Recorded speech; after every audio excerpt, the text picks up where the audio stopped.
Fasten your seatbelt because we're going to go on a day with Umar in his life. Wallahi al-Azim, not a day. Just those few hours after he embraced Islam is more than a ummah in itself can do in generations. Just hours after he embraced Islam, this giant. Just hours. Wallahi al-Azim, he did more than I in my generation and all generations can do within hours after his life. He says, "Oh Prophet, aren't we on the truth?" He said, "Yes." He said, "Why are we in hiding here? Let's go." Where?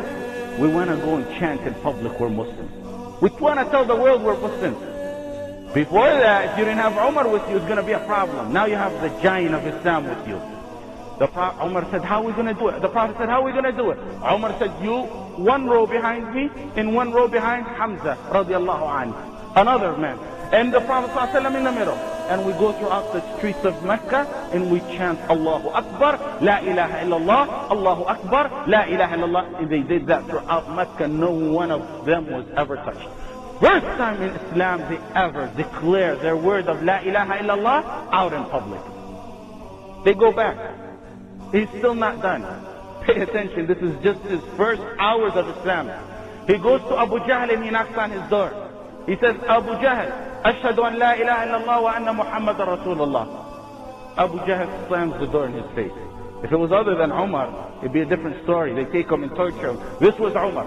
He goes to the next leader of Quraysh. Ashhadu an la ilaha. The third leader of Quraysh. Ashhadu an la ilaha illallah. No one can touch Umar. Then he goes out and finds the most guy who loves to spread rumors.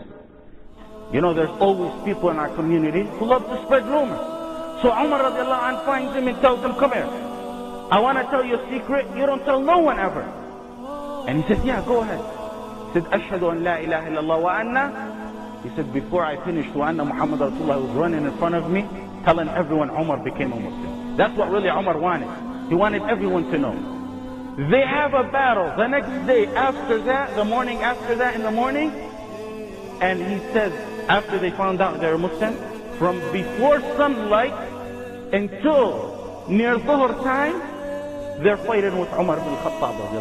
Quraysh gang up on him and they cannot harm him. A fight by sword from all of Quraysh, nearly all the leaders of Quraysh against Umar. They can't apprehend him, they can't harm him, they can't do nothing to him.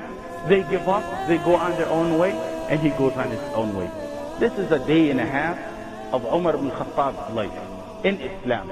And by the way, Umar's life in Islam, you think it was 60 years old.